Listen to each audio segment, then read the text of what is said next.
الله الرحمن الرحيم نحمده ونصلي على رسوله الكريم أما بعد فقد قال الله سبحانه وتعالى في القرآن المجيد والفرقان الحميد فأعوذ بالله من الشيطان الرجيم بسم الله الرحمن الرحيم كنتم خير أمة أخرجت للناس وقال تبارك وتعالى وكذلك جعلناكم أمة وسطا لتكونوا شهداء على الناس صدق الله العظيم سبحان ربك رب العزة عما يصفون وسلام على المرسلين والحمد لله رب العالمين اللهم صل على سيدنا محمد وعلى آل سيدنا محمد وبارك وسلم.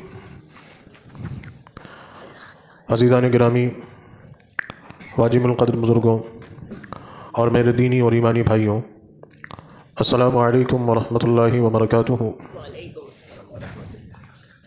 سبق پھر پڑھ صداقت کا شجاعت کا، سبق پھر پڑھ صداقت کا شجاعت کا، لیا جائے گا تجھ سے کام دنیا کی امامت کا. میرے عزیزوں اور بزرگوں، میں نے ابھی اپنے خطبے میں قرآن مجید کی دو الگ الگ صورتوں کی آیتیں تلاوت کی،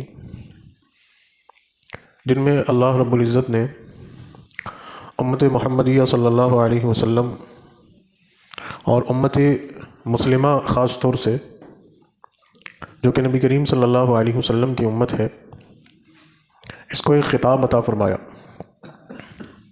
اور گویا کہ یہ ایک خطاب ہے اور اس کے اندر امت کی اولین ذمہ داری کو بیان کیا گیا. ظاہر سی بات ہے کہ جب کسی کو کوئی عہدہ دیا جاتا ہے تو اس عہدے کی نسبت سے اس شخص سے کچھ مطالبات ہوتے ہیں. مثال کے طور پر کسی کو اگر عدالت میں جج مقرر کیا جاتا ہے تو جو صاحب جج مقرر کیے جاتے ہیں ان کی کچھ ذمہ داریاں ہوتی ہیں، اور ان ذمہ داریوں کو بخوبی نبھانا ہی ان کا سب سے بڑا فرض ہوتا ہے. یا کسی مسجد میں کسی حافظ صاحب کو یا کسی عالم صاحب کو امام مقرر کیا جاتا ہے تو اس مقرر کیے جانے کے پیچھے ان کی کچھ ذمہ داریاں ہوتی ہیں، اور ان ذمہ داریوں کو نبھانا، ان ذمہ داریوں کو پورا کرنا ہی ان کا فریضہ ہے. اسی کی بنیاد پر انہیں امام مسجد کہا جاتا ہے نا. مسجد میں نماز ادا کرنے تو بہت سارے لوگ آتے ہیں، اس میں حفاظ اکرام بھی آتے ہیں، اس میں کچھ عالم دین بھی آتے ہیں، کچھ مفتیان اکرام بھی آتے ہیں، کچھ قاری صاحبان بھی آتے ہیں. لیکن وہ حافظ ہیں، وہ قاری ہیں، وہ عالم ہیں، لیکن امام صاحب جن کو مقرر کیا گیا، امام صاحب ان کو ہی کہا جاتا ہے. اس وجہ سے کیونکہ ان کی ایک خاص ڈیوٹی ہے، ان کا ایک خاص منصب، ان کا ایک خاص فریضہ ہے. ویسے ہی اللہ تبارک و تعالیٰ نے اس روح زمین پر موجود کروڑوں انسانوں میں ایمان والوں کو فرمایا کہ کنتم خیر امت اخرجت للناس، کہ تم سب سے بہتر ہو. اللہ تعالیٰ نے بہتری کا تاج پہنایا، اور یہ فرمانے والی ذات اللہ کی ہے. اللہ نے فرمایا کنتم خیر امت اخرجت للناس، یعنی کہ تم بہترین امت ہو اس روح زمین پر. کیوں ہے بہترین؟ ایسی کیا خوبی ہے بھائی؟ ایسی کیا بات ہے کہ جس کی بنیاد پر اللہ نے کروڑوں لوگوں میں کہا کہ تم سب سے بہتر ہو؟ وہ بہترین اور خوبی قرآن نے آگے بیان فرمائی ہے کہ اللہ نے تمہیں لوگوں کو نفع پہنچانے کے لیے بپا کیا، اور وہ نفع کیا ہوگا جو تمہارے ذریعے سے لوگوں کو پہنچے گا؟ وہ نفع یہ ہوگا تأمرون بالمعروف وتنہون عن المنکر، کہ تم کو بھیجا ہے اس لیے کہ تم تأمرون بالمعروف، بھلائی کا، اچھائی کا، نیکی کا حکم کرو، اور برائی سے، غلط باتوں سے اور غلط چیزوں سے لوگوں کو روکو. تو پتہ یہ چلا قرآن کی اصطلاح میں، قرآن کی زبان میں، اللہ کے نزدیک کسی بھی انسان سے کی جانے والی بھلائی ایک پیرامیٹر ہمارا اور آپ کا ہے. ہم سوچتے ہیں کہ کسی کے ساتھ بھلائی کا مطلب یہ ہوا کہ میں کچھ پیسے جیب سے نکال کے کسی کو دے دوں، یہ میں نے ان کے ساتھ بھلائی کر دی. یا کوئی سردی میں ٹھٹر رہا ہے، میں کوئی لحاف، کوئی کمبل، کوئی جیکٹ انہیں دے دوں، یہ میں نے بھلائی کر دی. کوئی بھوکا ہے، کھانا کھلا دوں، یہ میں نے بھلائی اس کو کر دی. کوئی بے گھر ہے اس کو گھر بنا کر دے دیا، یہ بھلائی اس کے ساتھ کر دی. کوئی مسافر ہے اس کو اس کی منزل تک پہنچا دیا، یہ بھلائی اس کے ساتھ کر دی. یقیناً یہ بھی بھلائی ہے، اس میں کوئی دو رائے نہیں کہ یہ بھلائی کا کام نہیں ہے. لیکن قرآن کی اصطلاح میں، قرآن کی زبان میں اللہ کے نزدیک سب سے بڑی بھلائی کیا ہے، اس کو قرآن نے واضح کیا ہے. سب سے بڑی بھلائی یہ ہے جو ہم کسی کے ساتھ کریں یا ہم کو کرنا چاہیے، یہ ہمارا فرض ہے کہ ہم کسی کو اچھائی کا حکم دیں، کسی کو نیکی سے جوڑیں اور برائی سے روکیں. یہ سب سے بڑی بھلائی ہے، یہ قرآن نے بتایا. تو اس امت کا کام کیا ہے کہ سینکڑوں بھٹکے ہوئے لوگوں کو، گمراہ لوگوں کو بھلائی کی طرف بلانا، اچھائی کی طرف بلانا اور برائی سے ان کو روکنا. یہ ڈیوٹی ہے، یہ فریضہ ہے، یہ سب سے بڑا فرض منصبی ہے. اسی کی بنیاد پر اللہ نے کہا کہ تم سب سے بہتر ہو. اور بہتر رہو گے تب تک کہ جب تک تم یہ فریضہ انجام دیتے رہو گے.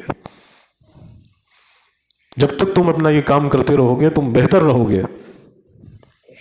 اور اللہ تبارک و تعالی جب نوازتا ہے، عطا کرتا ہے،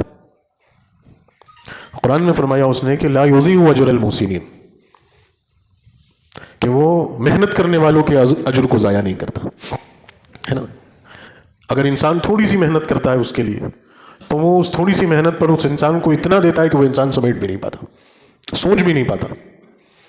تو جب یہ کام کرتے رہو گے تو اللہ وہ دے گا کہ سمیٹ بھی نہیں پاؤ گے. اور دیا ہے اللہ نے کہ امت جب اس کام پر کھڑی رہی، اس کام کو اپنا فرض سمجھتی رہی، اللہ تبارک و تعالیٰ نے دنیا کی باغ ڈور ہاتھ میں دے دی. اس دنیا کے حاکم تم ہو. مشرق سے لے کے مغرب تک، شمال سے لے کر جنوب تک مسلمانوں کی حکومت کے پرچم لہرا رہے ہیں. کس چیز کی بنیاد پر؟ کہ لوگوں کو اچھائی کا حکم دینے والے تھے اور برائی سے روکتے تھے. لیکن جو ہی یہ کام چھوڑا، جو ہی کام چھوڑا تو پھر کیا ہوا؟ ذلیل و خوار ہو گئے. کیا؟ ذلیل و خوار ہو گئے. پھر سریا سے زمین پر آسمان ہمیں دے مارا. سریا کہتے ہیں وہ بلندی میں اس ستارے کو جو سب سے اوپر ہوتا ہے، وہاں تھے مسلمان. تو سریا سے زمین پہ آسمان نے ہم کو دے مارا. کہاں تو امام تھے، کہاں تو حاکم وقت تھے، اور کہاں مظلوم ہو گئے، محکوم ہو گئے، بے بس ہو گئے، لاچار ہو گئے، اور کوئی پرسان حال نہیں ہے. کیوں؟ کیونکہ جو اللہ نے جو کام دیا تھا اس کام کو چھوڑ دیا. اور اللہ کی پناہ چھوڑا بھی تو چھوڑا، جس کام سے روکنے کے لیے بھیجا تھا اس کام کو ہی کرنے والے سب سے مقدم ہو گئے. جس کام کی حفاظت کے لیے اللہ نے بٹھایا تھا کہ کسی کو کسی خزانے کے یا کسی دفینے کی حفاظت کے لیے مقرر کیا گیا، اور پتہ چلا کہ وہی صاحب اس کے لٹیرے ہو گئے. انہوں نے اس خزانے کو اور دفینے کو لوٹ لیا. اللہ نے فرمایا کہ پھر ذلیل و خوار، رسوا. تو یہ صورتحال آج مسلمانوں کی، یعنی ہماری ہے. کس کی بنیاد پر؟ کہ قرآن نے جو ہمیں کام دیا تھا، اللہ نے ہمیں جو کام دیا تھا اس کو ہم نے چھوڑ دیا. اور اس کا نقصان، اچھا آپ اور ہم سمجھتے ہیں کہ اس کا نقصان صرف ہم ہی بھگت رہے ہیں، ہے نا. اس پستی کا نقصان صرف ہم ہی بھگت رہے ہیں، ہے نا. میں آپ کو ایک مثال دوں کہ کسی گھر سے کسی نوجوان کو پولیس پکڑ کے لے جائے اور اسے جیل خانے میں بند کر دے، تو کیا اذیت سے صرف وہی نوجوان گزرتا ہے؟ کیا صرف تکلیف اسی کو ہوتی ہے؟ بتائیں. پورے گھر کو ہوتی ہے نا، پورے خاندان کو ہوتی ہے. جس کو اس سے نسبت ہے سب پریشان ہوتے ہیں، سب کو تکلیف ہوتی ہے. تو مسلمانوں کے زوال پذیر ہونے سے میں آپ کو کلمے اور ایمان کی بنیاد پر جو اہمیت ہماری ہے، اور جس اہمیت کو ہم نے نہیں سمجھا اور ہم احساس کمتری کے شکار ہو گئے، اللہ کرے میرے ان الفاظ سے ہم اپنی اہمیت کو سمجھیں کہ یہ اہمیت ایک ایمان والے کی، ایک مسلمان کی ہے، کہ اس کے زوال سے نقصان صرف اسی کو نہیں ہوتا، پوری انسانیت کو ہوتا ہے. پوری انسانیت کو. اور شاید میری یہ مثال صحیح ہو، اگر صحیح نہیں ہو تو اللہ میری اصلاح کرے، مجھے معاف کرے، کہ ایسا نقصان ہوتا ہے کہ چھوٹے چھوٹے بچوں کو چھوڑ کر باپ مر گیا، ان کو یتیم کر گیا، کوئی پرسان حال نہیں، نہ چاچا ہے، نہ دادا ہے، نہ تایا ہے، نہ کوئی ماموں ہے، نہ کوئی خالہ ہے، نہ کوئی پھپھو ہے. واحد ان بچوں کی ماں ہے جو لاچار اور بے بس، جس کے پلے کچھ بھی نہیں ہے، اس کا شوہر کچھ بھی چھوڑ کے نہیں مرا، اور وہ یتیم بے سہارا بچے اس کے ارد گرد منڈرا رہے. جو قیامت ان پر ٹوٹی وہ قیامت انسانیت پر ٹوٹی مسلمانوں کے زوال سے. پوری انسانیت تباہ اور برباد ہو رہی ہے، پوری انسانیت خسارے میں ہے، بربادی میں، تباہی میں ہے مسلمانوں کے زوال سے۔ اس پر ایک نقشہ کھینچا ہے مفکر اسلام حضرت مولانا ابو الحسن علی ندوی رحمہ اللہ نے، ایک کتاب تصنیف کی آپ نے جو پوری دنیا میں مقبول ہوئی، جس کا نام ماذا خسر العالم بانحطاط المسلمین، کہ مسلمانوں کے زوال سے دنیا انسانیت پر پڑنے والے اثرات، پوری دنیا میں مقبول ہوئی۔ اہل علم حضرات نے اس کتاب کی اہمیت کو سمجھا اور اس کتاب کی مقبولیت کو انہوں نے کہا کہ یہ حضرت مولانا علی میاں صاحب سے اللہ تبارک و تعالیٰ نے اس دور کا بہت بڑا کام لیا۔ اس کتاب کے اندر آپ نے جو ہے مسلمانوں کے زوال سے ہونے والی زوال کے ذریعے سے انسانیت پر ہونے والے نقصان کو بیان کیا ہے، اور دلائل کے ساتھ آپ نے لکھا ہے کہ مسلمانوں کی تباہی پوری انسانیت کی تباہی ہے، اور مسلمانوں کا عروج پوری انسانیت کا عروج ہے۔ تباہی کیا ہوئی کہ پوری دنیا میں ظلم و ستم عام ہے نا، ظالم محکوم ہے، ظالموں کے ہاتھ میں حکومت ہے، ان کو نہ کوئی روکنے والا، نہ کوئی ٹوکنے والا، نہ کوئی لگام ڈالنے والا۔ ان کو لگام پڑ سکتی تھی، ان کو روکا جا سکتا تھا تو قرآن کے ذریعے سے، محمد رسول اللہ کے دین کے ذریعے سے، اور قرآن کو اور محمد رسول اللہ کے دین کو اور محمد رسول اللہ کے طریقوں کو اور آپ کی سنت کو مسلمان اپنے باپ دادا کی ببوتی سمجھ کے اپنے گھر میں چھپا کے اور دبا کے بیٹھا ہے، جزدانوں میں بند کر کے طاق میں سجا کے بیٹھا ہے کہ یہ ہماری کتاب ہے، ہم کسی کو ہاتھ نہیں لگانے دیں گے، ہم نہ خود پڑھیں گے، نہ خود عمل کریں گے، نہ جو پڑھتا ہے اس کو پڑھنے دیں گے، نہ کسی کو سیکھنے نہ سمجھنے دیں گے، نہ اپنی زندگی میں عمل میں اسے لا کر کسی کو اس سے متاثر ہو کر اس کے قریب آنے دیں گے، بس سجا کے رکھ لیے۔ محمد رسول اللہ ہمارے نبی ہیں، ہمیں آپ سے عقیدت ہے، آپ سے محبت ہے، سال میں ایک دفعہ ہم آپ کا جلوس نکال لیں گے، یا رسول اللہ کے نعرے لگا لیں گے، گھروں پہ پرچم لہرا دیں گے اور چراغیں کر لیں گے اور آپ کے نام پر شہر میں جلوس نکال لیں گے، اور یہ بات اپنی طرف منسوب کر لیں گے کہ ہم آپ کے پکے سچے دعوے دار امتی ہیں، اور آپ کی تعلیم سے نہ کسی کو روشناس کرائیں گے، آپ کی سنتوں کا عکس نہ کسی کے اوپر پڑھنے دیں گے، نہ آپ صلی اللہ علیہ وسلم کی زندگی کو عمل میں لا کر اس سے کسی کو متاثر ہو کر اس کے قریب آنے دیں گے۔ یہ میراث ہم نے اپنے یہاں سمیٹ کے اور سپریٹ کر کے رکھ لی۔ نقصان کیا ہوا؟ پوری انسانیت بھٹک رہی ہے، کوئی پتھروں کو پوج رہا ہے، کوئی درختوں کو پوج رہا ہے، کوئی دریاؤں کو پوج رہا ہے، کوئی سورج کو پوج رہا ہے، کوئی چاند کو پوج رہا ہے، کوئی جانوروں کو پوج رہا ہے، کوئی شرمگاہوں کو پوج رہا ہے۔ یہ انسانیت تباہی اور برباد۔ وہ انسان جس کو اشرف المخلوقات کہا گیا، جس کو فی احسن تقویم قرآن نے کہا گیا کہ اللہ کی تخلیق میں سب سے بہترین اللہ نے انسان کو بنایا، اور یہ وہی آدم کی اولاد ہے کہ جس آدم سے کے آگے اللہ نے فرشتوں سے سجدے تعظیم ہی کروایا کہ فرشتوں اب میں نے آدم کو خلق کر دیا ہے، لہٰذا اب تم آدم کے آگے سجدے تعظیمی بجا لاؤ، یہ تم سے اعلیٰ ہے، اشرف ہے اور ابتر ہے۔ اسی آدم کی اولاد آج پتھروں کو پوج رہی ہے، آج درختوں کو پوج رہی ہے، آج جانوروں کو پوج رہی ہے۔ ذمہ دار کون؟ وہ شخص ذمہ دار جو لا الہ الا اللہ محمد رسول اللہ پڑھتا ہے۔ اس بنیاد پر ذمہ دار کہ اس کلمے کو نہ خود اس نے سمجھا، نہ دوسروں تک پہنچایا، نہ دوسروں کو سمجھایا۔ اس معنی میں ذمہ دار، اس وجہ سے ذمہ دار، اس بات کا ذمہ دار۔ نقصان پوری انسانیت اٹھا رہی ہے، نقصان اور تباہی میں پوری انسانیت ہے۔ ظلم عام ہو چکا ہے، ظالم دندناتے پھر رہے ہیں، مظلوم تر ہوتے چلے جا رہے ہیں، عورتوں کی عزت غیر محفوظ ہو گئی، عورتوں کی عزت اور احترام اور توقیر لوگوں کے دل دماغ سے ختم ہو گیا، رشوت خوری کرپشن عام چیز ہو گئی، سسٹم بن گئی کہ بھائی یہ تو سسٹم ہے، اس کو تو عمل کرنا ہی پڑے گا۔ پوری انسانیت تباہ۔ عدل و انصاف کے ادارے روپے اور پیسے کی بنیاد پر چلنے والے بن گئے۔ ایک غریب انسان جو کہ مظلوم بھی ہے اور جو کہ بے قصور بھی ہے، لیکن اس کی جیب خالی ہے، اس کے پاس پیسے نہیں ہے تو اس کو انصاف نہیں ملتا۔ ایک مالدار جو کہ مجرم ہے لیکن چونکہ مالدار ہے تو وہ اپنی دولت کی بنیاد پر انصاف کا فیصلہ سنانے والے ججوں کو خرید کر ایک مظلوم اور ایک بے قصور کو سزا سنوا دیتا ہے، اور وہ روپے پیسے دیکھ کر وہ آزاد ہو جاتا ہے، وہ بری ہو جاتا ہے۔ یہ تباہی ہے، یہ بربادی ہے جو پوری انسانیت جھیل رہی ہے اور جس میں سسک رہی ہے اور تڑپ رہی ہے۔ وہی دور جو محمد رسول اللہ کے تشریف لانے سے پہلے دنیا میں رواں دوا تھا، پھر وہی دور اور وہی بیڑیاں انہی بیڑیوں نے انسانیت کو جکڑ لیے۔ محمد رسول اللہ تشریف لائے، دین مبین، دین حق لے کر آئے، اللہ کی کتاب لے کر آئے، انسانیت کو عزت دینے والی، انسانیت کو عزت بخشنے والا دین اور شریعت لے کر آئے۔ پھر کیا ہوا کہ صرف اس دین پر عمل کرنے والے ہی سرخرو نہیں ہوئے، پوری انسانیت سرخرو ہو گئی۔ ماننے والے تو ہوئے ہی ہوئے، جنہوں نے نہیں مانا جنہوں نے نہیں مانا وہ بھی پرامن ہوئے، جنہوں نے نہیں مانا ان کو بھی عزت اور احترام اور توقیر ملا، جنہوں نے نہیں مانا وہ بھی سکون کی سانس لینے والے بن گئے، ان کو بھی سکون کی سانس میسر ہوئی۔ کیوں؟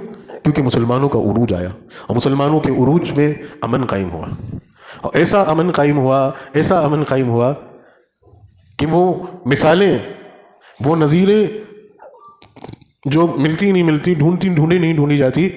عام شخص کی بات تو چھوڑیے، کیا کبھی کوئی کسی حکومت کرنے والے سے یہ تصور کر سکتا ہے؟ آج کے اس دور میں کیا کوئی یہ تصور کر سکتا ہے کہ جو حاکم وقت ہے وہ کسی غریب اور بے سہارا بوڑھی عورت کی جھوپڑی میں جا کے اس کی خدمت کرے گا؟ کیا کوئی تصور کر سکتا ہے؟ لیکن اس کی مثال پیش کی۔ سیدنا ابو بکر صدیق رضی اللہ تعالیٰ عنہ خلیفۃ المسلمین بنے، اللہ کے رسول صلی اللہ علیہ وسلم کے وصال کے بعد آپ مسلمانوں کے خلیفہ بنے۔ ابو بکر صدیق رضی اللہ تعالیٰ عنہ کا یہ معمول تھا، آپ صبح فجر کی نماز پڑھتے، اپنے معمولات پورے کرتے، اور خاموشی سے مسجد سے نکلتے اور دور بستی کے باہر جاتے۔ حضرت عمر فاروق رضی اللہ تعالیٰ عنہ نوٹس کرتے کہ ابو بکر صدیق کہاں جاتے ہیں؟ حضرت ابو بکر صدیق سے حضرت عمر نے پوچھا کہ امیر المومنین، آپ اس وقت صبح کو کہاں جاتے ہیں اس طرف؟ آپ خاموش رہے، آپ نے نہیں بتایا۔ دوبارہ حضرت عمر نے پوچھا دوسرے دن غالباً، پھر آپ نے نہیں بتایا، پھر ایک روز اور سوال کیا، آپ نے نہیں بتایا۔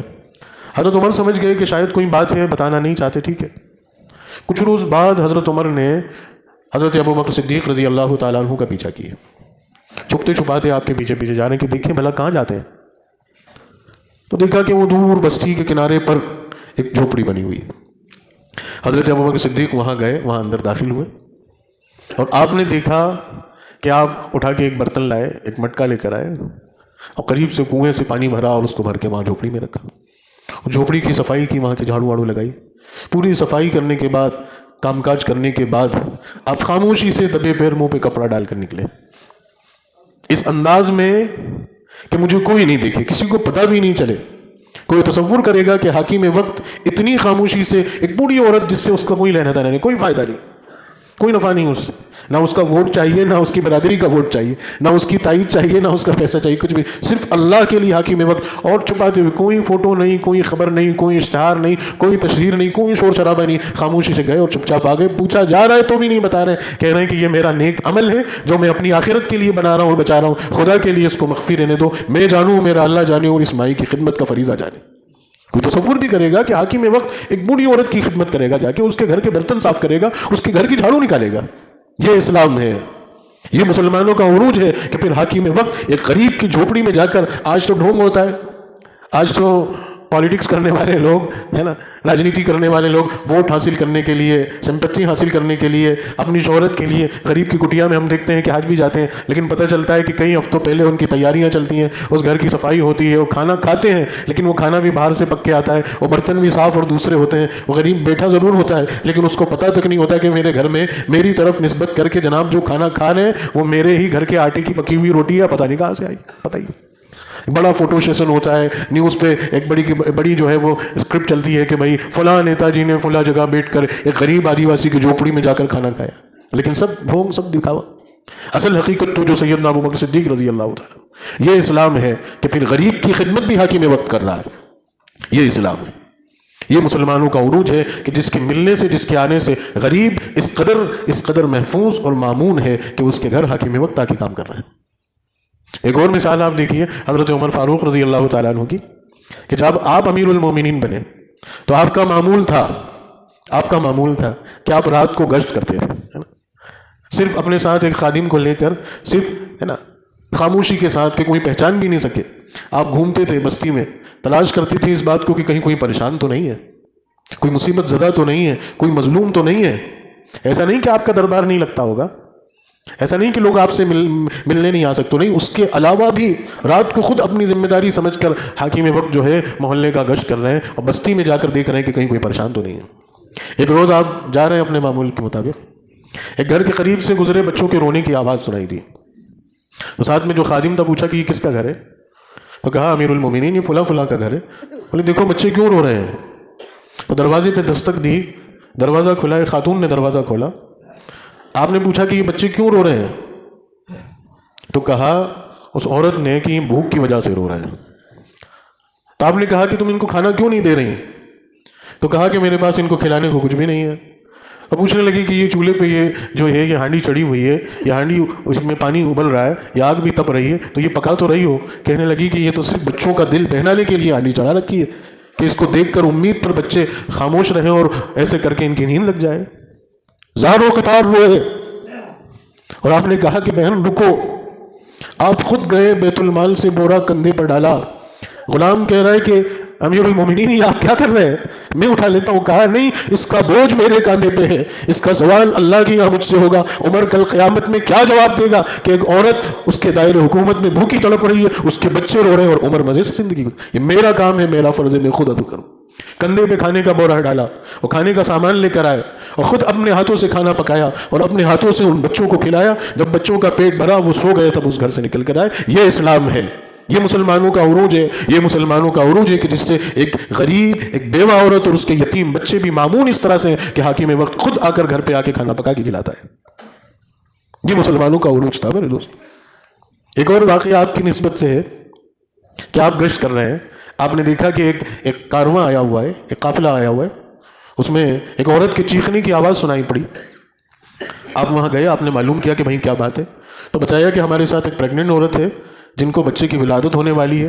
اب پوچھا کہ آپ کے ساتھ کوئی دائی نہیں ہے؟ کہا نہیں، ہمارے ساتھ کوئی دائی نہیں ہے اور ہم یہاں اجنبی ہیں، کسی کو جانتے بھی نہیں اور رات ہو گئی، کہاں جائیں؟ تو آپ نے کہا ٹھہرو، خود اپنے گھر آئے اور اپنی اہلیہ سے کہا کہ چلو، اپنی اہلیہ کو ساتھ لے کر آئے اور کہا کہ وہ ایک عورت وہاں پر درد سے تڑپ رہی ہے، تم اس کا زچہ کرو۔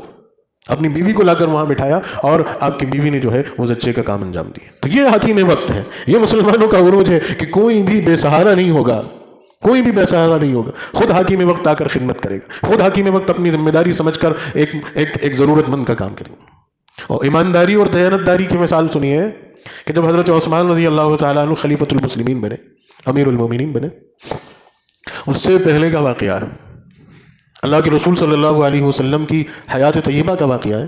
ایک صاحب اللہ کے رسول کے پاس آئے صلی اللہ علیہ وسلم کے پاس، اور انہوں نے کہا کہ یا رسول اللہ، میں تنگ دست ہوں، محتاج ہوں، میرے پاس روزگار نہیں ہے اور فلاں چیز کی ضرورت ہے اور میرے پاس پیسے بھی نہیں ہیں، آپ میری مدد کیجیے، آپ میری مدد کیجیے۔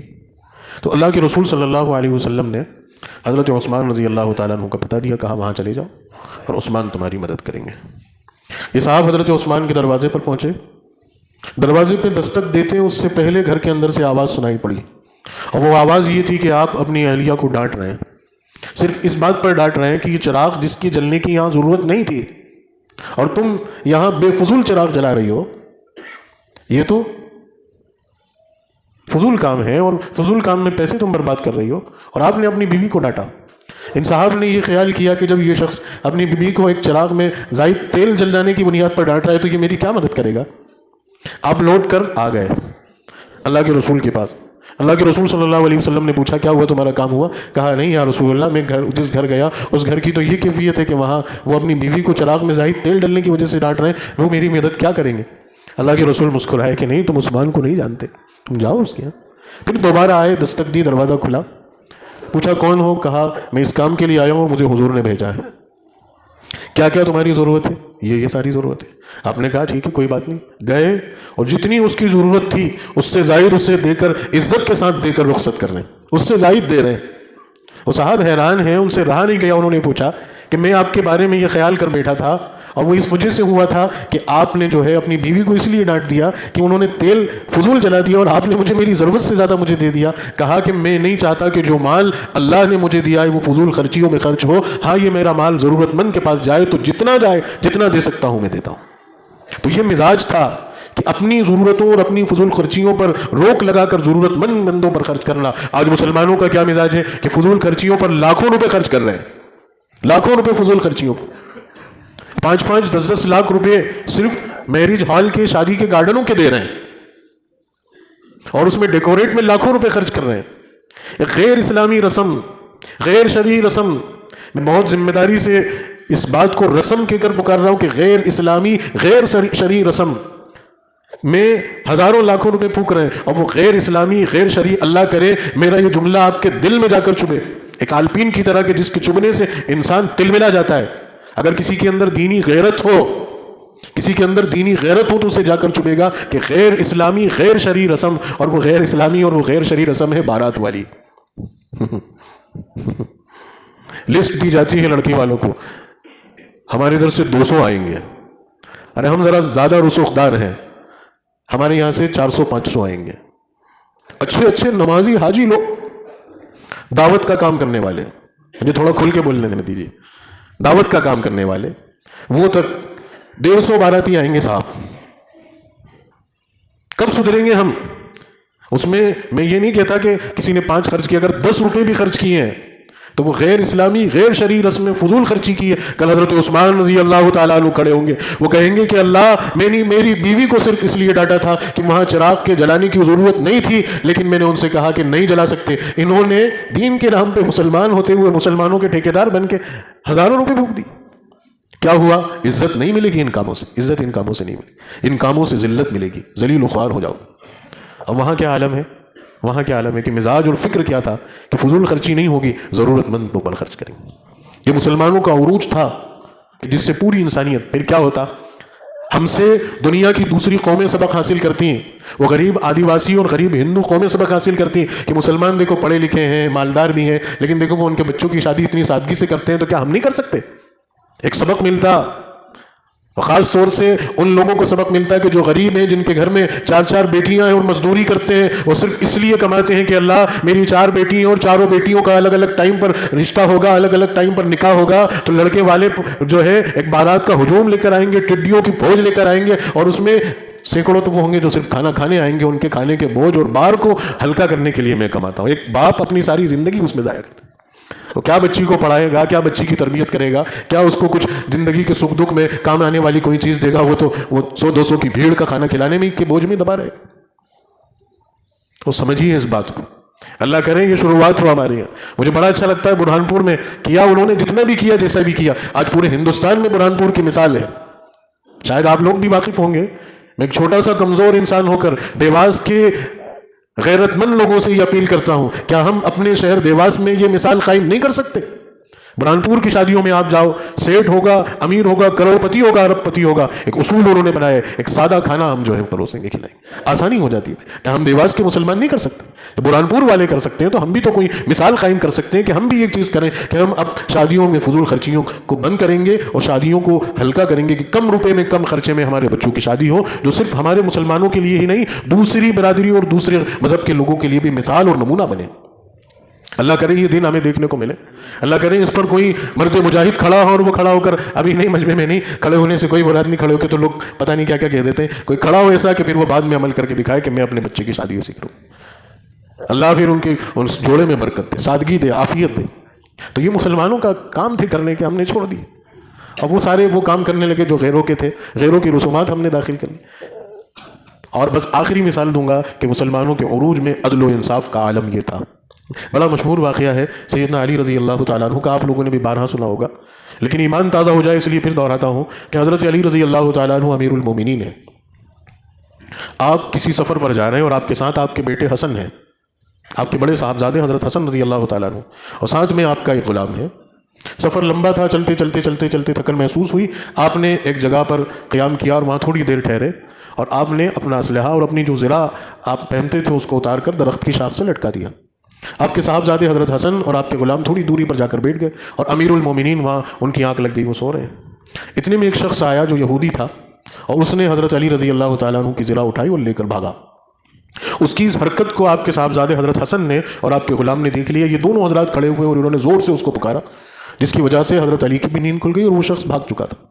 کچھ دوری پر تک ان لوگوں نے اس کا تعاقب کیا، لیکن پکڑ نہیں پائے، لیکن پہچانا گیا. آپ حضرات نے اپنے سفر سے آ کے اس کے خلاف مقدمہ درج کیا. دیکھیے اب آپ انصاف اور سسٹم اور نظام، آپ تو امیر المومنین حاکم وقت ہیں، آپ کو اپنا مقدمہ پیش کرنے کی کیا ضرورت؟ خود اس کو بلاتے اور سزا دیتے، لیکن نہیں، جو اصول ہے اس اصول پر یہ کام ہو. آپ نے مقدمہ درج کیا، اس شخص کو طلب کیا گیا، اور خود حضرت علی رضی اللہ تعالیٰ عنہ بھی اپنا مقدمہ لڑنے کے لیے خود عدالت گئے. اس وقت وہاں کے جو قاضی تھے وہ قاضی شریح رحمہ اللہ تھے، جو حضرت علی کے شاگرد ہیں، اور یہ منصب عدل و انصاف پر بیٹھے، جج بن کر بیٹھے، اور حضرت علی جو ہے سامنے فریادی بن کر بیٹھے. اور اس شخص کو بلایا گیا، حضرت علی سے ان کا دعویٰ پوچھا گیا کہ آپ کیا دعویٰ کرتے ہیں؟ آپ نے کہا کہ یہ اس کے پاس جو زرہ ہے وہ میری ہے۔ تو قاضی شریح کہہ رہے ہیں کہ امیر المومنین یہ عدالت ہے، اور یہاں عدالت دعووں پر فیصلے نہیں سناتی، آپ کو آپ کے دعوے کو سچا کرنے کے لیے ثبوت پیش کرنا پڑیں گے، گواہ پیش کرنے پڑیں گے۔ تو حضرت علی رضی اللہ تعالیٰ عنہ نے کہا کہ میرے پاس 2 گواہ ہیں۔ پوچھا کون؟ کہا کہ میرا بیٹا حسن۔ تو کہا گیا کہ بیٹے کی گواہی باپ کے حق میں قبول نہیں کی جائے گی، آپ کا یہ گواہ ریجیکٹ کر دیا گیا۔ کہا میرے پاس ایک اور گواہ ہے۔ کہا کون؟ یہ میرا غلام ہے۔ کہا کہ غلام کی گواہی آقا کے حق میں قبول نہیں کی جائے گی، آپ کے پاس ان کے علاوہ اگر کوئی گواہ ہو تو پیش کیجیے۔ کہا کہ ان کے علاوہ میرے پاس کوئی گواہ نہیں ہے۔ تو قاضی نے اور جج نے یہ فیصلہ سنایا کہ جب آپ اپنا دعویٰ سچا ثابت نہیں کر پائے، گواہ پیش نہیں کر پائے، لہٰذا آپ مقدمہ ہار گئے، اور یہ شخص جو کہہ رہا ہے کہ یہ زرہ میری ہے، یہ مقدمہ جیت گیا، اور آپ نے اس کو زرہ اس کے حوالے کر دیا، جو کہ اصل میں خود حضرت علی کی تھی۔ آپ خاموش ہیں، عدالت کا فیصلہ ہے، اصول پر بات ہے۔ جب عدالت ختم ہوئی ہے نا، اور حضرت علی رضی اللہ تعالیٰ عنہ جانے لگے، اب جو قاضی تھے، جو جج تھے، وہ تو آپ کے شاگرد تھے اور آپ کے ہی تابع تھے، وہ اتر کے حضرت علی کے پاس آئے اور انہوں نے سلام کیا۔ حضرت علی رضی اللہ تعالیٰ عنہ ناراض تھے۔ قاضی شریح نے پوچھا کہ امیر المومنین کیا آپ مجھ سے ناراض ہیں؟ حضرت علی رضی اللہ تعالیٰ عنہ نے کہا کہ ہاں میں تم سے ناراض ہوں۔ قاضی شریح کہتے ہیں کہ امیر المومنین میں نے فیصلہ کیا غلط کیا؟ انہی اصولوں پہ کیا جو آپ نے سکھائے، آپ نے پڑھائے، قرآن نے بتائے اور حدیث نے بتائے۔ آپ بتائیں تو مجھ سے غلطی کہاں ہو گئی ہے، کہاں مجھ سے غلطی ہوئی ہے؟ حضرت علی رضی اللہ تعالیٰ عنہ نے کہا کہ تم سے ایک جگہ غلطی ہوئی ہے۔ پوچھا وہ کہاں غلطی ہوئی ہے؟ حضرت علی نے کہا کہ دیکھو اس عدالت میں امیر المومنین بن کر نہیں آیا، میں ایک فریادی بن کر آیا ہوں، اور وہ شخص چونکہ میں جانتا ہوں کہ وہ مجرم ہے، لیکن وہ بھی اپنے مقدمے کو لڑنے آیا ہے، لہٰذا اس عدالت کا اصول یہ ہونا تھا کہ ہم دونوں برابر ہوتے، لیکن تم نے میرے اور اس کے درمیان فرق کیا۔ پوچھا کیا فرق کیا؟ تو وہ فرق یہ کیا کہ تم نے جب اس کو پکارا تو محض اس کے نام کے ساتھ پکارا، اور جب مجھے پکارا تو امیر المومنین کہہ کر پکارا، تم نے مجھے یہ لقب دے کر اس سے زیادہ عزت دے دی، یہ تم نے ناانصافی کی، اس بات پر میں تم سے ناراض ہوں۔ یہ اسلام ہے، یہ سچائی اور یہ انصاف ہے جو اسلام نے سکھایا دنیا کو۔ انہوں نے معافی مانگی کہ امیر المومنین مجھ سے غلطی ہوئی، مجھے معاف کیجیے۔ اب آگے کا ماجرا دیکھیے کہ جس شخص کے بارے میں فیصلہ ہو چکا تھا کہ یہ زرہ آپ کی ہوئی، آپ لے کر جائیں، وہ شخص عدالت کے باہر دونوں ہاتھوں میں وہ زرہ لے کر کھڑا ہے اور زار و قطار رو رہا ہے۔ حضرت علی رضی اللہ تعالیٰ عنہ آئے اور اس کو دیکھ کر تسلی دی اور کہا کہ بھائی اب تو یہ زرہ آپ کی ہو گئی، آپ لے کر جائیں۔ تو کہا کہ نہیں، یہ زرہ نہ کل میری تھی نہ آج میری ہے، میں تو صرف اس لیے کھڑا ہوں کہ میں یہودی ہوں، اور میں نے اپنی کتابوں میں یہ بات لکھی ہوئی پڑھی تھی کہ مسلمانوں کے جو آخری خلیفہ ہوں گے، خلفائے راشدین میں سے چوتھے خلیفہ جو ہوں گے، ان کی زندگی میں ایک واقعہ پیش آئے گا کہ وہ خود حاکم وقت ہوں گے اور وہ اپنی کسی چیز کے لیے عدالت میں مقدمہ درج کریں گے، لیکن یہ ہوگا کہ وہ گواہ پیش نہیں کر پائیں گے اور وہ مقدمے کو ہار جائیں گے اور اپنی ہی چیز انہیں دوسرے کو دینی پڑے گی۔ آج میں نے اس واقعے کو اپنی زندگی میں تازہ کر کے دیکھ لیا، اور میں یہ یقین کے ساتھ کہتا ہوں کہ اسلام ہی اس دنیا کا سب سے سچا مذہب ہے، لہٰذا اب مجھے زرہ نہیں چاہیے، اب آپ مجھے وہ کلمہ پڑھائیے جو محمد رسول اللہ لے کر آئے، میں لا الہ الا اللہ محمد رسول اللہ پڑھ کر دائرہ اسلام میں داخل ہونا چاہتا ہوں۔ یہ اسلام ہے جس کے انصاف پر، جس کے عدل و انصاف پر، جس کی امانت داری پر لوگ مسلمان ہو جایا کرتے تھے، اور آج مسلمانوں کا تو اس اسلام کو زندہ کرنا ہے، اپنی زندگی میں زندہ کرنا ہے، عمل میں زندہ کرنا ہے، جس کی نورانیت اور برکت سے پوری دنیا انسانیت فیض آپ۔ آج لوگ تڑپ رہے، انہیں انصاف نہیں مل رہا، آج لوگ تڑپ رہے، ان کی جانیں محفوظ نہیں ہے، آج عورتیں پریشان ہیں، ان کی عزتیں محفوظ نہیں ہے۔ اس کی ذمہ داری اللہ نے ہمیں دی ہے۔ قرآن نے کہا کنتم خیر امۃ اخرجت للناس، تم بہترین لوگ ہو، تمہیں کھڑا ہونا پڑے گا عدل و انصاف کے ترازوں پر۔ علامہ اقبال نے یاد دلایا سبق پھر پڑھ صداقت کا، شجاعت کا، لیا جائے گا تجھ سے کام دنیا کی امامت کا۔ اللہ کرے ہمارے اندر جذبہ بیدار ہو اور ہم پکے سچے مسلمان بنے۔ وآخر دعوانا ان الحمد للہ رب العالمین۔